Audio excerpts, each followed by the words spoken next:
बिस्मिल्लाहिर्रहमानिर्रहीम, अस्सलाम वालेकुम। आप देख रहे हैं GNN और मैं हूँ इरफान रशीद और मैं हूँ हुदा शाह। सबसे पहले आपको बताएं कि वज़ीर आला KP अली अमीन गंडापुर का कहना है कि सिविल नाफरमानी का ऐलान बानी PTI ने किया है। वो जो भी फैसला करेंगे उस पर अमल होगा। हर तहरीक में KP आगे रहा है, हर मरतबा पहले से ज़्यादा लोग निकले हैं। आंसू गैस हमारे लिए परफ्यूम बन चुकी है। सियासी मुहिम KP से चलाएंगे। पार्टी इख्तलाफ की बातें सिर्फ मीडिया की हद तक हैं। हमारा मुतालबा बानी PTI की रिहाई और मैंडेट की वापसी है। मजीद कहा कि बानी की रिहाई के लिए एहतजाज हमारा आइनी हक है। वफाक में हमारी हुकूमत ना होने से मसाइल हैं। दहशत गर्दी से मुतालिक पाकिस्तान को पॉलिसी पर नज़रसानी करना होगी। जिस पॉलिसी से नुकसान हो रहा उसे ख़त्म करना होगा। PDM की हुकूमत अमनो अमान की बजाय PTI के पीछे लग गई है। अपनी जिम्मेदारी समझता हूँ, पार्टी भी और सूबा भी चला रहा। ये पार्टी की तरफ से खान साहब ने ही किया था ऐलान, और खान साहब का जो भी हुक्म है जाहिर बात है हमने उसको उसी स्पिरिट के साथ जो है आगे इंप्लीमेंट करना होता है, लेकिन उसके ऊपर क्लैरिटी अभी तक नहीं आई है। तो हम वेट कर रहे हैं, जब क्लैरिटी आ जाएगी किस तरीके से करनी है, कैसे करनी है और क्या लाएमल होगा, फेज वाइज होगी, किस तरीके से होगी, कौन सी चीजों के ऊपर होगी। तो जब क्लैरिटी आ जाएगी तो इंशाल्लाह करेंगे। फिर पहले हमारी शर्त है इमरान खान की रिहाई, उसके बाद हमारा मैंडेट, उसके बाद जो तरमीमें की है इन्होंने गैर आईनी, ये हमारे कुछ आईनी हकूक है जो हम मांग रहे हैं। अगर नहीं मिलेगा हमारी तहरीक जारी है इंशाल्लाह। परफॉर्मेंस अगर देखें आप बाकी सूबों के हवाले से तो हमारी बेस्ट परफॉर्मेंस है। IMF का आपने खुद देखा, उन्होंने एक्नॉलेज किया है। वाहिद सूबा हम हैं जिन्होंने टारगेट अचीव किए हैं, बावजूद इन हालात की फेडरल गवर्नमेंट हमारी नहीं है और हमारे साथ उन्होंने काफी मामलात के ऊपर काफी मसाइल खड़े किए हुए हैं। स्पेशली जो हमारे अपने पैसा है हमारा, जो हमें कोई खैरात नहीं है बल्कि हमारा अपना शेयर है, वो भी हमें उस तरीके से नहीं मिल रहा। 44% अबाव हमने रेवेन्यू इंक्रीज किया है अपना, किसी सूबे ने नहीं किया। तो अगर रेवेन्यू इंक्रीज हुआ है तो जाहिर बात है कोई काम हुआ है ना। पैसा पहले कहाँ जा रहा था और ये कोई थोड़ा पैसा नहीं है। 44% इंक्रीज, ये एक बहुत बड़ी इंक्रीज है। वज़ीर इत्तलात अताउल्लाह तारड़ कहते हैं कि फौजी तंसीबात पर हमला होगा तो फौज ही केस की पैरवी करेगी। अली अमीन गंडापुर ने कहा कि अगली कॉल पुरअमन नहीं होगी। उनको कौन सी कॉल पुरअमन थी? हम इन्हें नहीं छोड़ेंगे, पीछा करेंगे। PTI ने 9 मई और 26 नवंबर के लिए लोगों को इस्तेमाल किया। अली अमीन गंडापुर और बुशरा बीबी ने दौड़कर फाइनल कॉल को नाकाम बनाया। इनके तमाम इल्जाम झूठ पर मबनी हैं। आलमी मीडिया को बुलाकर झूठी ब्रीफिंग दी गई। इनकी शरपसंदी और मुल्क दुश्मनी खुलकर सामने आ गई। आप सियासी, अखलाकी और इंतजामी तौर पर नाकाम हो चुके। अली अमीन गंडापुर पर पथराव भी बुशरा बीबी ने ही कराया। आज जिस तरीके से फॉरेन मीडिया को KPK में बुलाकर तो गुमराह कुन ब्रीफिंग दी जा रही है, उनका मसला ये है कि ये लोगों को तशद्दुद पे उकसाते हैं और उसके बाद ये दौड़ लगा जाते हैं। आपकी पुरअमन कॉल तो थी ही नहीं, आपको इस्लामाबाद हाई कोर्ट ने भी उसकी इजाजत नहीं दी थी। तो ये जो आप दौड़े हैं और जो आप पे अपने ही वर्कर्स ने पथराव किया है और फिर आपके गार्ड्स ने जो फायरिंग की है, वो भी फुटेज सामने आ गई है। पूरी दुनिया ने देख लिया है कि लोगों ने आपको गालियां भी दी, आपको बोतलें मारी, आपकी गाड़ी पर पथराव किया। और ये भी रिपोर्ट सामने आ रही है कि बुशरा बीबी ने ये पथराव करवाया। बुशरा बीबी आपके खिलाफ है, आप उनके खिलाफ है और आप दोनों मौके से फरार हो गए और फाइनल कॉल को आप लोगों ने नाकाम कर दिया। तो सियासी तौर पे तो आपकी नाकामी है। अगली कॉल का तो हम इंतजार करेंगे। आप अगली कॉल, आप में अल्हम्दुलिल्लाह इतनी हिम्मत नहीं है कि आप अगली कॉल दे सकें। और आप फौज के पीछे इसलिए पड़ गए क्योंकि आप फौज को घसीटना चाहते हैं सियासत के अंदर और चाहते हैं कि फौज आपकी मदद करे और आप सियासत में उसको मुलविस करें, और वो नहीं करे तो आप उनको गालियां देते हैं। आपने जब से ऐलान किया अस्करी बैंक का, आपने कहा जी ये फौजी प्रोडक्ट्स का बॉयकॉट करो, अस्करी बैंक के शेयर ऊपर चले गए, फौजी फूड्स के शेयर ऊपर चले गए। और अगर फौजी प्रोडक्ट का बॉयकॉट करना था तो सबसे पहले बानी चेयरमैन PTI का करते ना, सबसे बड़ी प्रोडक्ट तो वो खुद थे। टी चौक में कारकुन खड़े रहे। अली अमीन गंडापुर और बुशरा बीबी भाग गए। पुलिस को गोली चलाने की जरूरत ही नहीं थी। वजीर आजम के मशीर राना सनाउल्लाह ने तकरीब से खिताब में कहा, PTI ने मुल्क में इंतशारी और फसादी सियासत को फरोग दिया।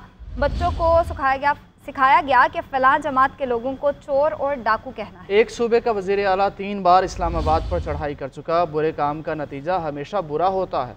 पंजाब के लोग इंतशार की सियासत को पसंद नहीं करते। सूबे से 10 अफराद भी नहीं निकले। नून लीग की हुकूमत चलने दी जाती तो मुल्क दुनिया के टॉप 20 में शामिल होता।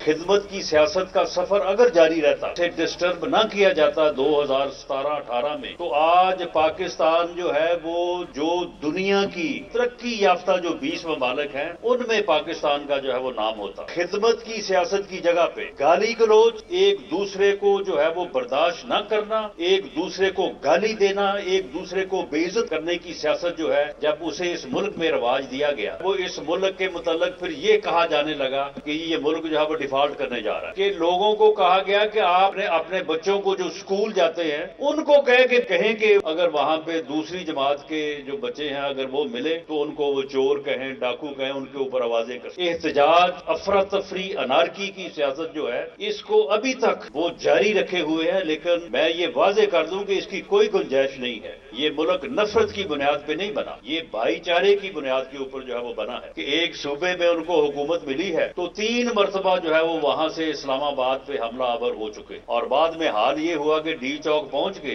वो पठान सारे गरीब खड़े थे और खुद जनाब वहां से रफू चक्कर हो गए। लाहौर, रावलपिंडी और इस्लामाबाद में कल तमाम सरकारी और निजी स्कूल्स और कॉलेजेस बंद रहेंगे। तीनों शहरों के डिप्टी कमिश्नर्स ने नोटिफिकेशन जारी कर दिया। नोटिफिकेशन के मुताबिक तमाम यूनिवर्सिटीज खुली रहेंगी।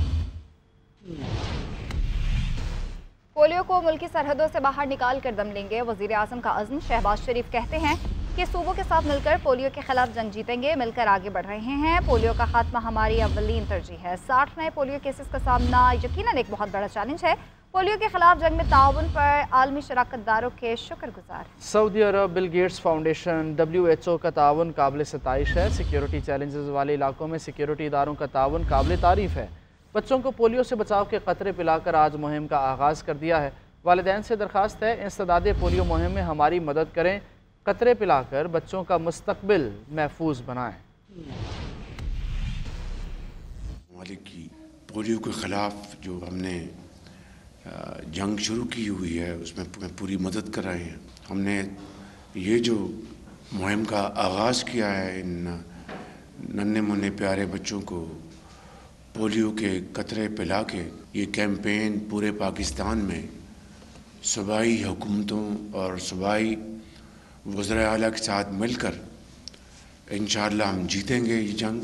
माजी में मुश्किलात आई, पोलियो के जो वाक़यात बढ़ गए और आज तकरीबन 60 केसेस पाकिस्तान भर में सामने आए हैं। इस बार इस पोलियो के मर्ज़ को पाकिस्तान की सरहदों से हमेशा हमेशा के लिए बाहर निकाल कर दम लेंगे। सरबराह पाक बहरिया एडमिरल नवीद अशरफ का बहरीन का दौरा। नेवल चीफ ने बहरीन के बादशाह हमाद बिन ईसा अल खलीफा से तफसीली मुलाकात। इस पर बात करेंगे deputy bureau chief Islamabad Ejaz Ahmed से। जी एजाज साहब। जी, ISPR की जानिब से बताया गया है कि naval chief admiral Naveed Ashraf Bahrain का उन्होंने दौरा किया है। उन्होंने बहरीन के शाह हमाद बिन खलीफा से भी मुलाकात की, जबकि उन्होंने वज़ीर आज़म और वज़ीर दिफा और दीगर अकाबरीन के साथ मुलाकातें की। इसके साथ साथ उन्होंने जो अस्करी क़यादत है बहरीन की बशमूल उनके हममनसब उनके साथ भी मुलाकातें की। इन मुलाकातों में पाकिस्तान और बहरीन के दरमियान दो तरफा ताउन, खासतौर पर दिफाई और स्ट्रेटेजिक ताउन के हवाले से बात हुई और जो बहरीन में जो फोर्स है 151 उसके हवाले से पाकिस्तान के किरदार और बहरीन के किरदार के हवाले से भी बात हुई। जी, बहुत शुक्रिया एजाज साहब। साबिक वज़ीर आज़म यूसुफ रज़ा गिलानी ये कहते हैं कि पीपल्स पार्टी हुकूमत में है, ना ही शामिल होने की ख्वाहिश है, वफाकी काबीना का हिस्सा नहीं बनेंगे। पीपल्स पार्टी को तहफ़्फ़ुज़ात थे जिस पर मुज़ाकरात जारी हैं। जब कोई हतमी बात होगी तो सबको आगाह कर दिया जाएगा। पीपल्स पार्टी से हुकूमत का जो तहरीरी मुआहिदा हुआ उस पर अमल किया जाए। तमाम सियासी मसाइल का हल सिर्फ मुज़ाकरात। आगे बढ़ेंगे, चैंपियंस ट्रॉफी की बात करेंगे जिस पर पाक भारत बोर्ड्स के दरमियान तमाम मामलात तय पा गए हैं। ज़राए के मुताबिक ICC की जानिब से आज या कल बाज़ाब्ता शेड्यूल जारी कर दिया जाएगा। चैंपियंस ट्रॉफी पर पाक भारत डेडलॉक खत्म। मेगा इवेंट के तमाम मामला तय पा गए। किसी भी लम्हे बाज़ाब्ता शेड्यूल मंजर-ए-आम पर आ सकता है। ज़राए के मुताबिक दोनों बोर्ड्स के दरमियान टूर्नामेंट के हवाले से किसी किस्म की पेचीदगी नहीं रही और मुआहिदों का काम हतमी मरहले में पहुंच चुका है। अब सिर्फ ICC की जानिब से शेड्यूल का ऐलान होना ही बाकी रह गया है। भारतीय मीडिया का बताना है कि टूर्नामेंट फ्यूजन मॉडल के तहत खेला जाएगा। ICC और भारत ने PCB की तमाम शराइत मान ली हैं। मैचेस पाकिस्तान और दुबई में खेले जाएंगे। मुआहिदे के तहत green shirts T20 world cup 2026 खेलने भारत नहीं जाएगी। रिवायती हरीफों में टाकरा कोलंबो में होगा। नॉकआउट मैचेस का मामला बाद में तय होगा। पाकिस्तान 2027 के बाद ICC विमेन इवेंट की मेजबानी भी करेगा। चैंपियंस ट्रॉफी का मैदान 19 फरवरी से सजेगा। वज़ीर दाखिला मोहसिन नकवी का सऊदी अरब के पब्लिक सिक्योरिटी पुलिस हेडक्वार्टर्स का दौरा, मुख्तलिफ शोबों का मुआयना किया। सऊदी अरब के सेफ सिटी सेंटर का भी दौरा, जराइम की रोकथाम के लिए जदीद टेक्नोलॉजी से आरास्ता निज़ाम का मुशाहिदा किया।